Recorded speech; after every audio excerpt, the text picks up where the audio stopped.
Hello welcome back to the new reaction video. और अभी जिस वीडियो के ऊपर हम लोग रिएक्ट करने वाले हैं उस वीडियो का टाइटल है जी Mukesh Ambani versus Tata, Ratan Tata fake marketing. Ratan Tata fake fake मार मार्केटिंग। पता नहीं किस तरह की है वैसे। मुकेश अंबानी अंबानी। वर्सेस रतन टाटा है। और फेक मार्केटिंग किस चीज़ की है वो तो वीडियो के अंदर ही पता चलेगा। बट ये दो ऐसी शख्सियत है जिनमें से एक रतन टाटा तो अभी नहीं रहे। और ये मेरे ख्याल से उनकी डेथ के अगले दिन बनी हुई है वीडियो, तो शायद उसी से रिलेटेड भी हो। तो लेट्स को स्टार्ट करते हैं और देखते हैं कि इन दोनों का क्या कंपैरिजन है या किस तरीके से, और फेक मार्केटिंग का क्या सीन है। तो इस वीडियो से रिलेटेड आप लोगों का जो भी ओपिनियन हुआ कमेंट सेक्शन के अंदर, और रतन टाटा जी का जो जो बंदा फैन है मेरे समेत लाइक करेगा इस वीडियो को। और चैनल और को सब्सक्राइब नहीं किया था वो भी लाजिम कर लीजिए। लेट्स को स्टार्ट करते हैं वीडियो को। मुझे इस पूरी दुनिया के अंदर सर रतन टाटा को छोड़ के एक ऐसा बिलियनर दिखा दो जिसको जनता गाली ना देती हो। ये हमारे अडानी अंबानी से लेके इलोन मस्क तक जनता सबको गाली देती है, सब पे केस चल रहे हैं। अगर मैं तुम्हें अंदर की बात बताऊं तो अडानी अंबानी से लेके ये शार्क टैंक के फाउंडर्स तक सभी के सभी अपनी पीआर करवाते हैं पैसे देके। वो लोग लोगों को जाके पैसे देते हैं कि भैया या तो हमारे। अच्छा, मुझे लगा था कि रतन टाटा से रिलेटेड ये बंदा बात करने वाला है कि वो फेक जो है फेक, मार्केटिंग हाँ। करते हैं, यहाँ पर दूसरों का नाम है। ये बात 100% राइट है कि यार रतन टाटा ने जितनी भी अपनी लाइफ गुजारी है उसमें मतलब बहुत एक अच्छा तो उन्होंने। लोगों पे पैसा वो दिया हम्म। जो और मतलब उनकी सबसे बड़ी डोनेशंस बात ये वगैरह। है कि उन्होंने कभी शो ऑफ नहीं किया। शो ऑफ नहीं किया, डोनेशंस, और वो कोई हम्म, छोटी मोटी छोटे। गाड़ी रखी हुई थी जिस पे हाँ। अपनी सारी जिंदगी जो है ना उन्होंने। सपोर्ट में वीडियोस बनाओ या फिर हमारे ऊपर आर्टिकल्स लिखो। और जब से मार्केटिंग एजेंसी का काम कर रहा हूं ना सर, रतन टाटा का लिटरली एक कैंपेन भी लॉन्च नहीं हुआ है। उस आदमी ने अपनी झूठी तारीफों के लिए किसी को आज तक एक पैसा तक नहीं दिया, फिर भी इन सारे बिलियनर से सबसे ज्यादा इज्जत मिलती है उनको। और ये क्योंकि बात उन्होंने राइट पैसा है। नहीं बांटा तो उनकी बातें आप लोगों तक पहुंच नहीं पाई, तो ये वीडियो उनके लिए एक ट्रिब्यूट है।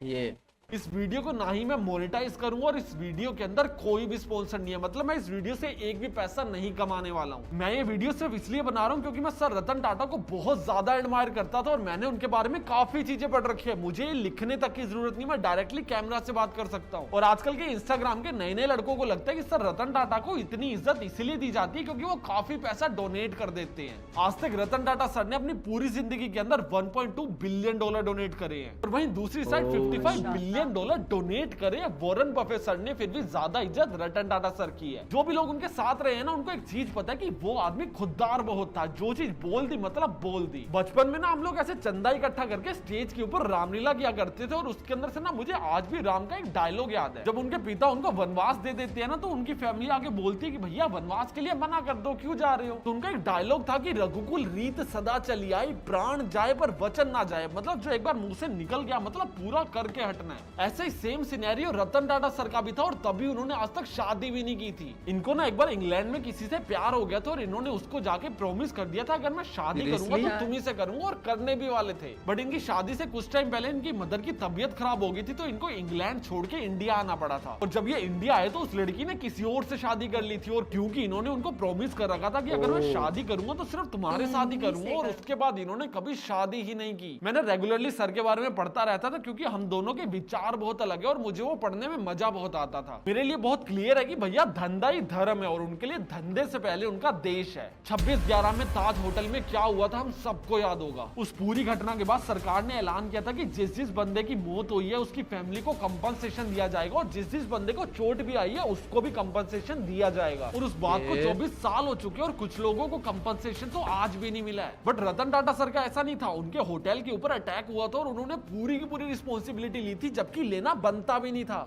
जिस बंदे की होटल के अंदर या फिर आसपास के एरिया के अंदर उस अटैक के कारण मौत हुई थी, उनकी फैमिली को जाके 80-80 लाख रुपए दे के आए थे। और उसके साथ में जो भी उनके एम्प्लॉयज मरे थे उनको लाइफ टाइम की सैलरीज, अगर उनकी बेटी है तो उनकी शादी, अगर बच्चे है तो एजुकेशन, सब कुछ स्पॉन्सर किया था। और जो लोगों को चोट आई थी ऑब्वियसली उनके मेडिकल ट्रीटमेंट स्पॉन्सर किया, और जो लोगों को कुछ भी नहीं हुआ एकदम सेफ थे उनको भी स्पॉन्सर किया गया। सबको जाके दिमाग के डॉक्टर के सामने बिठा दिया कि भैया इतनी बुरी चीज देखिए, आदमी डिप्रेशन में ना चला जाए। और ऑनेस्टली बताऊं तो ये सब करने की कोई जरूरत नहीं थी। अगर नहीं भी करते तो उनकी कोई बदनामी नहीं होती, क्योंकि ये चीजें उनकी रिस्पॉन्सिबिलिटी थी ही नहीं। और बहुत ही ज्यादा प्रैक्टिकल और फास्ट मूवर माइंडसेट के थे कि भैया ये चीजें होनी तो है, कंपनसेशन देना तो है। तो इसको 4-5 सालों तक लटकाने के बजाय 20 दिनों के अंदर अंदर सोल्व किया था और सबको कंपनसेशन दे दिया था। और जो भी होटल के अंदर अटैक हुआ था और डैमेजेस हुए थे उसको रिपेयर करने के लिए इन्होंने पूरी दुनिया के अंदर टेंडर निकाल दिया कि अलग अलग देश से लोग इनके होटल को रिपेयर करने के लिए अप्लाई करें और जो भी कॉस्ट इफेक्टिव होगा उसको टेंडर दे दिया जाएगा। तो अलग अलग देशों से लोग अप्लाई कर रहे हैं और 2 लोगों ने पाकिस्तान से भी अप्लाई किया था। तो उन्होंने पाकिस्तानियों का टेंडर को रिजेक्ट ही कर दिया। बट फिर भी पाकिस्तानियों ने हार नहीं मानी। उन्होंने एक बहुत अच्छा प्रपोजल बनाया जो सबसे ज्यादा कॉस्ट एफिशिएंट था और उस प्रपोजल को लेकर टाटा सर के ऑफिस में पहुंच के उनसे मिलने के लिए। तो उन्होंने बोला कि भैया थोड़ी देर बाहर वेट करो, टाटा सर थोड़ी देर बाद मिलेंगे। और उनको सुबह से लेकर शाम तक बिठा के रखो और शाम को जाके उनका पीएन बोलते कि भैया अपॉइंटमेंट लेके आया करो, ऐसे नहीं मिलेंगे। उनके टेंडर को देखना तो दूर की बात है, उन्होंने लिटरली उन लोगों को कंसीडर तक नहीं किया। फिर उन पाकिस्तानियों ने क्या किया, वो क्योंकि उस टाइम पे ये जो ब्लास्ट हुआ था उसमें पाकिस्तान का नाम आया था कि पाकिस्तान इस चीज़ में इन्वॉल्व है। डायरेक्टली उठ के दिल्ली चले गए किसी बहुत बड़े मिनिस्टर के पास और उन्होंने उनको जाके बोला कि भैया हमारी सिफारिश लगवा दो, बस रतन टाटा सर से एक बार मिल के आना है। तो उस मिनिस्टर ने रतन टाटा सर को कॉल किया और बोला कि भैया आप लोगों ने टेंडर निकाल रखा है, मेरे 2 दोस्त है, या तो उनको दे दो या फिर एक बार मिल के कंसीडर तो कर लो एटलीस्ट। और उसके बाद रतन टाटा सर जवाब देते हैं कि you could be shameless but I am not, और उसके बाद कॉल को रख देते हैं। मतलब भाई बहुत क्लियरली बोल दिया कि तू बेशरम हो सकता है, मैं नहीं हूं। और उसी टाइम के आसपास पाकिस्तान ने टाटा मोटर्स के पास एक बहुत ही बड़ा ऑर्डर प्लेस कर रखा था जिसके अंदर हजारों टाटा सुमो पाकिस्तान भेजनी थी। बट उस टाइम पे टाटा सर ने उस पूरी की पूरी डील को कैंसिल कर दिया और बनी बनाई गाड़ियों को अपने देश के अंदर रख के घाटा सह लिया। और इनकी बहुत क्लियर स्टेटमेंट थी कि भैया घाटा तो सह लेंगे पर धोखा नहीं। और आज की डेट में ग्राउंड रियलिटी में कोई कंपैरिजन बनता ही नहीं है, क्योंकि टीसीएस जो टाटा ग्रुप की सिर्फ एक कंपनी है, उसकी टोटल वैल्यूएशन पाकिस्तान के टोटल स्टॉक एक्सचेंज के इक्वल है। मतलब पाकिस्तान स्टॉक एक्सचेंज के अंदर जितनी भी कंपनीज आती है उन सबकी वैल्यूएशन और यहाँ पे टाटा की टीसीएस की एक कंपनी की वैल्यूएशन इक्वल है। रतन टाटा सर की ना एक लाइन है कि अगर लाइफ के अंदर बहुत तेज चलना चाहते हो ना तो हमेशा अकेले चलो, और अगर बहुत दूर तक चलना चाहते हो तो हमेशा लोगों के साथ चलो। अभी 2017 की बात है, इनकी कंपनी के अंदर ना स्ट्राइक शुरू हो गई थी। इनकी लेबर बोल रही थी कि भैया हमें बोनस दो, और रतन टाटा सर की मैनेजमेंट बोल रही थी कि भैया तुम्हारा तो बनता ही नहीं है। और अभी क्योंकि फेस रतन टाटा सर है कंपनी के, तो सारे के सारे उनके बारे में बुरा बोल रहे थे। और 2017 में रतन टाटा सर किसी भी कंपनी के सीईओ थे भी नहीं, उन्होंने 2012 में छोड़ दी थी। फिर भी वो अपनी कंपनी के अंदर लेबर से मिलने गए और जाके उनके पास जमीन पे बैठ गए। लेबर कह रही है कि भैया हमको बोनस दो, तो वहीं पे जमीन पे बैठे हुए अपनी मैनेजमेंट से लड़ाई कर रहे हैं लोगों के लिए कि भैया इनको बोनस दे दो। मैनेजमेंट रतन टाटा सर से रिक्वेस्ट कर रही है कि सर हमें एक अलग आइडेंटिटी है, अब हमें अपनी मर्जी से काम करने दीजिए। बट रतन टाटा सर वहीं बैठ के उनसे लड़ाइयां कर रहे हैं कि भैया मुझे नहीं पता, लेबर को आज की आज बोनस मिलना चाहिए। और ये सारी चीजें देख के ना लेबर का दिमाग घूम गया। देल भी लाइक कि भैया अब तो बोनस चाहिए भी नहीं है, रतन टाटा सर आके हमारे साथ बैठे, हमें बोनस चाहिए ही नहीं है। बट स्टिल उनको थोड़े बहुत पर्क्स दिए गए थे और उनकी सैलरी के अंदर लंच को ऐड कर दिया था। सोचो जो लेबर 10,000 का मिनिमम बोनस मांग रही थी वो रतन टाटा सर के आने के बाद लिटरली एक लंच में मान गई। सबको हमेशा राजीनामा करके साथ लेके चला, क्योंकि इनको पता है कि एम्पायर बनाना है तो वो अकेले कभी नहीं बनेगा। तो एक प्रोजेक्ट के लिए रतन टाटा सर ने सबको एक साथ इकट्ठा किया और अपनी करियर का सबसे बड़ा प्रोजेक्ट फेल कर दिया, और वो था टाटा नैनो।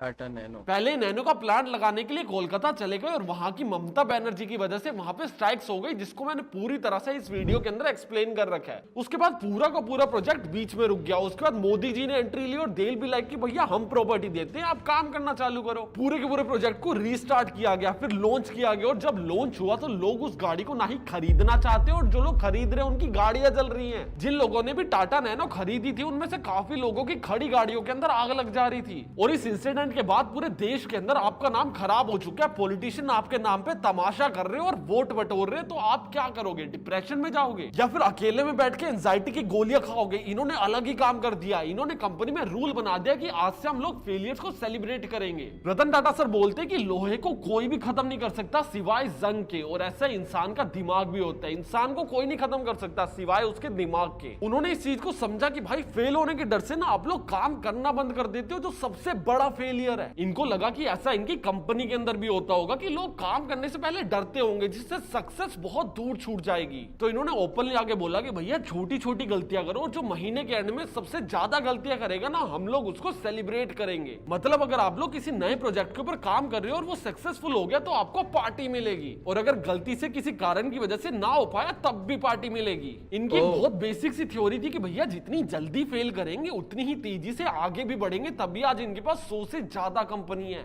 और क्योंकि ये सारी चीजों को कर करके चेक करते थे, तो इनकी एक बहुत ही फेमस लाइन है, I don't believe taking right decisions, I take decisions and make them right. और पता क्या है, ये तो मैंने जो भी पहले से इंटरनेट से पढ़ रखा था वो चीजें लाके मैं तुम लोगों को बता रहा हूँ। और इन सारी कहानियों को सुन के हम लोग बहुत ज्यादा अंदाजा नहीं लगा सकते कि वो रियल लाइफ में कैसे थे, बट एक कहानी बताता हूँ जो इस चीज को भी जस्टिफाई कर देगा। इनको लाइफ टाइम अचीवमेंट अवार्ड देने के लिए बुलाया गया था स्टेज के ऊपर, और वो अवार्ड दे पता कौन रहा था? इन्फोसिस का फाउंडर। इनकी एक बहुत बड़ी कंपनी है टीसीएस, और उसका डायरेक्ट कंपटीशन है इन्फोसिस। टीसीएस के फाउंडर रतन टाटा सर को बुलाया जा रहा है और अवार्ड दे रहे इन्फोसिस के फाउंडर। और उनको अवार्ड देने से पहले उन्होंने पता क्या किया? रतन टाटा सर के पैर छुए। आप समझो कि आपका ऑरा कितना पावरफुल होगा कि आपका बिगेस्ट कॉम्पिटिटर आपको अवार्ड देने आ रहा है और आपके पैर छू के जा रहा है। और ऐसा नहीं है कि इनकी लाइफ बहुत ज्यादा स्मूथ गई है और इनकी लाइफ में कोई ऊंच नीच नहीं आई। रतन टाटा सर ने एक बार अपने इंटरव्यू में बोला था कि अगर आप लोगों की लाइफ में अप्स और डाउन्स नहीं आ रहे तो आप लोग तो शायद जिंदा हो, पर आपकी जिंदगी मर चुकी है। 1999 में अपनी खुद की कंपनी को फोर्ड को बेचने चले गए थे, और फोर्ड वाले बोल रहे थे कि भैया हम लोग तुम पे एहसान कर रहे हैं तुम्हारी कंपनी को खरीद के। उस टाइम पे तो भैया फुल इगोइस्टिक अपनी डूबती हुई कंपनियों को बिना बेचे इंडिया उठ के आ गए थे कि भैया बाद में देख लेंगे, बेचेंगे नहीं। और उसके लगभग 9 सालों बाद 2008 के अंदर फोर्ड की 2 कंपनियां उनसे खरीद ली, जैगवार और लैंड रोवर। और खरीदते टाइम फोर्ड के फाउंडर ने बोला कि आप लोग हमारी कंपनियां खरीद के हम पे एहसान कर रहे हो। उनका पूरा बिजनेस माइंडसेट था, उनको सब पता था कि कहां पे किस तरह से कमाना है और कहां पे भूख को हटा के दुनिया के बारे में सोचना है। अगर आप लोग उनको इसलिए पसंद करते हो क्योंकि शायद उन्होंने डोनेशंस बहुत किए हैं तो अच्छी बात है, बट अगर आप लोग सिर्फ उनको इसलिए पसंद करते हो क्योंकि उन्होंने डोनेशन बहुत किए तो गलत बात है। वो आदमी की सोच, एथिक्स आप लोगों को ये चीज सिखाती है कि दुनिया में आपको चलना कैसे चाहिए।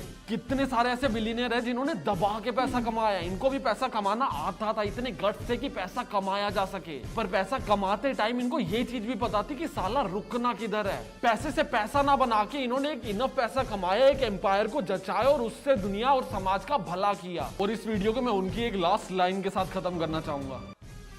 वीडियो का टाइटल तो मुकेश अंबानी और रतन टाटा था, लेकिन रतन टाटा बेसिकली ट्रिब्यूट एक वीडियो थी और रतन टाटा से रिलेटेड, और लेकिन वीडियो काफ़ी इंफॉर्मेटिव थी, उनकी लाइफ से रिलेटेड थी, उनकी लाइफ में कोई इंसिडेंट हुए हैं उससे रिलेटेड, और बाकी उनकी सक्सेस स्टोरी और बाकी इस तरह की सारी चीज़ों से रिलेटेड थी। देखा जाए तो यार ये स्टोरी बिल्कुल इसी तरीके से है भी, और कुछ चीज़ें ऐसी हैं जो कि इनकी लाइफ से रिलेटेड जो कि बहुत सारे लोगों को हो सकता है ना पता हो, लेकिन और हो सकता है बहुत सारी मतलब मोस्टली चीज़ें ऐसी हैं जो कि उनकी ज़्यादातर जो है ना, मतलब वो उन्होंने खुद बताई भी हैं और की भी हैं। तो कहीं ना कहीं अगर देखा जाए तो इसने ये बोला है कि यार आप उनको इस वजह से ना पसंद करें क्योंकि उन्होंने डोनेशन दिया। यार देखो, डोनेशन की तो है, और लोग मोस्टली लोग इनको पसंद भी इन्हीं चीजों की वजह से करते हैं। इन्होंने कभी शो ऑफ नहीं किया, डोनेशंस किए हैं, और हर बंदा डोनेशन करता भी नहीं है। इतने बिलियनियर्स हैं पाकिस्तान में, इंडिया में। पाकिस्तान में तो चलो टोटल 3-4 ही हैं, इंडिया में तो हजारों के हिसाब से हैं।